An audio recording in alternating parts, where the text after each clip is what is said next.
The rain hadn't stopped in 3 days. It fell in a steady whisper, soaking the crooked rooftops and slick cobblestone streets of Black Hollow. A town too quiet for its population, too clean for its history. Detective Alan Rowe stood under a flickering street lamp, his trench coat dripping, cigarette trembling between his fingers. The call had come just before dawn. Another body, third one this month. The alley behind Merton's bookstore reeked of blood and rotting fruit. A woman lay crumpled against the brick wall, eyes wide open, lips sewn shut with surgical thread. Her hands had been carefully folded over her chest. On her palm, someone had written a name in red ink. Eleanor. Alan's heart skipped. Eleanor was his sister's name, but his sister had died 12 years ago. Back at the station, the evidence board looked like something from a horror novel. 3 victims, all women, all found in alleys, lips sewn, and with names scrawled somewhere on their bodies, names that seemed meaningless. Until now, he ran a gloved hand through his soaked hair. Could someone know? Had someone dug into his past? Rowe rarely spoke about Eleanor. She had vanished at 17, just disappeared one night on her walk home. No body, no leads. The case had gone cold fast and their mother never recovered. He flipped through the files.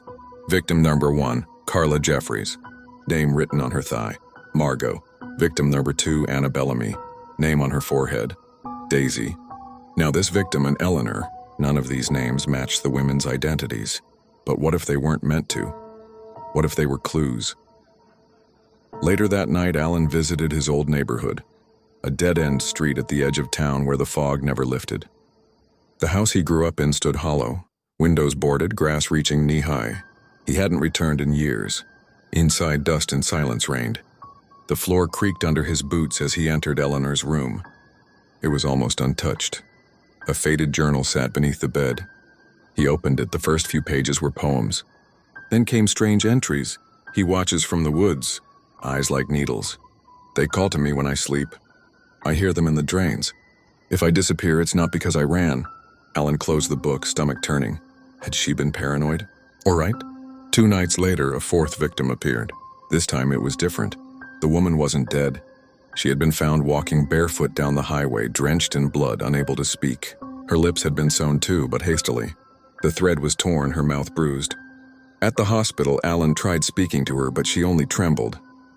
Then shakily she pointed to her arm. Someone had carved a word into her skin. Rowe, his last name. Back at the station, the pieces began falling into place, and Alan realized this wasn't a case. It was a message. Directed at him, every name, every clue was a breadcrumb trail. But toward what? His sister's death, a cover-up? Or something worse, something he couldn't remember? The chief pulled him from the case, citing conflict of interest. Alan didn't argue. He knew he was in too deep already. That night he drove alone to the edge of Black Hollow, past the fog line, past where the streetlights ended. The journal had mentioned the woods. That's where he was going, to find what Eleanor saw, to find the truth. To be continued in part 2.